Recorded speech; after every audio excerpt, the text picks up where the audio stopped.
Well, this is part 3 on the conversion to the English language.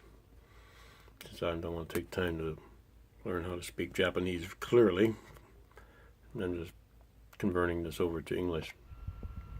It would accept my commands sometimes in Japanese if I was very careful on how I spoke it. But then again, most commands I don't know them, so it's worthwhile converting it over to English.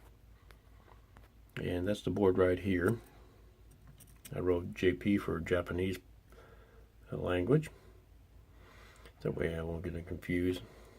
From what I can understand, it must be when you insert your SD card, it must do a permanent write on there. So just replacing the SD card alone is not good enough. You got to replace that board. So we'll try that, see what we get after that. Not too hard to get in there. Just take your time. So once again, I bought this. This was a pre-made out of Japan, used. So I'm basically working with what I got.